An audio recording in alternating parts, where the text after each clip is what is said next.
Assalamualaikum warahmatullahi wabarakatuh. Selamat pagi Pak. Izinkan saya untuk menjawab soal-soal geodas. Sebelumnya izin Pak, minta maaf saya membuat videonya dalam mobil karena saya sedang pulang kampung ke kampung saya. Yang pertama, jawablah pertanyaan tentang stratigrafi di bawah ini. Kita melihat untuk A, apa jenis ketidakselarasan yang ditunjukkan oleh huruf X? Menurut saya, jenis ketidakselarasan oleh huruf X ialah angular unconformity, sebab lapisan di bawahnya terbentuk dan membentuk sebuah sudut. Yang B, apa jenis hubungan stratigrafi antara C dan D? Untuk hubungannya C dan D ialah selaras, kontak selaras. Dan yang C, apa jenis hubungan stratigrafi antara F dan G? F dan G merupakan hubungan kontak selaras. Yang D, apa jenis hubungan stratigrafi antara A dan B? Hubungan antara A dan B ialah kontak tidak selaras. Yang kedua, jawablah tipe sesar pada masing-masing gambar yang terdapat di bawah ini dengan nama yang lengkap. Yang pertama, seperti gambar ini, saya menjawab sesar naik. Dan yang kedua, seperti gambar ini, saya menjawab sesar mendatar mengiri atau sinistral. Sebab jika kita lihat dari satu sisi, dia akan mengarah ke arah bergesernya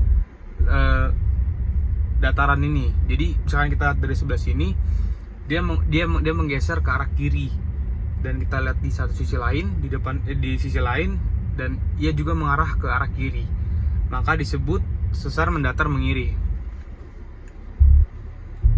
Untuk soal nomor 3, apa yang dimaksud dengan stress dan strain di geologi struktur dan deformasi batuan? Jelaskan secara singkat namun mencakup pembahasan geologi yang ada. Yang pertama, stres ialah gaya yang bekerja pada lempeng atau batuan, dan secara konvensional tegangan atau stres ini ialah gaya atau F yang berarah ortogonal persatuan luas. Yang kedua ialah strain. Strain adalah perubahan bentuk akibat stres. Perubahan bentuk panjang, sudut, dan volume. Juga dapat didefinisikan sebagai jumlah perubahan atau deformasi suatu objek dan dibandingkan dengan bentuk dan ukuran asli objek tersebut. Yang ketiga ialah deformasi batuan. Ialah terjadinya akibat adanya tegangan atau stres dan tarikan atau strain pada lapisan bumi. Tekanan atau tarikan yang terus-menerus menyebabkan daya dukung pada batuan akan mencapai batas maksimum hingga akhirnya menimbulkan rekahan atau patahan secara tiba-tiba. Jadi batasan lapis itu memiliki batasan penarikan. Jadi kayak contoh, jika kita menarik terus menerus, dia akan menuju titik di mana dia akan patah, atau itu juga bisa disebut dengan rekahan. Yang B, perbedaan antara deformasi mekanisme brittle dan ductile. Yang pertama, brittle ialah rekahan pada batuan yang disebabkan karena kekuatan deformasi atau strain yang kecil. Yang kedua, ductile ialah suatu istilah untuk menggambarkan suatu material padat yang terkena deformasi, dan jika suatu material terdeformasi secara ductile, menandakan bahwa strain terdistribusi secara merata. Kemudian yang keempat, sebutkan dan jelaskan petroleum system berdasarkan 5 elemen utamanya. Yang pertama, 5 elemen utamanya ialah: yang pertama ada source rock atau batuan yang kaya akan organik untuk minyak. Yang kedua ialah migration atau rute atau jalur keluarnya migas dan terbagi menjadi dua, ialah migas primer dan migas sekunder. Yang ketiga ialah reservoir, ialah batuan poros niabel dan tempat berkumpulnya migas. Yang keempat, shale rock atau batuan yang memiliki porositas dan permeabilitasan yang kecil. Dan yang kelima, ada trap atau perangkat, ialah struktural stratigrafi kombinasi hidrodinamik dan juga bentuk suatu geometri yang mampu menahan minyak dan gas bumi untuk berkumpul di suatu tempat dan tidak berpindah-pindah.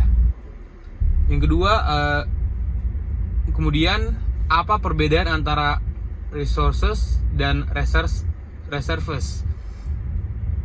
pada sumber daya minyak dan gas bumi? Perbedaannya ialah jika resources adalah endapan sumber daya yang diharapkan dapat dimanfaatkan secara nyata dan dapat berubah menjadi cadangan setelah dilakukan perkajian atau memenuhi kriteria. Dan yang kedua ada reserves. Reserve adalah kuantitas migas yang dapat diperoleh atau diproduksi secara komersial dan dinilai berdasarkan aplikasi sebuah proyek pengembangan terhitung dari suatu waktu tertentu ke depan di bawah kondisi yang secara jelas didefinisikan ukuran dan bentuk.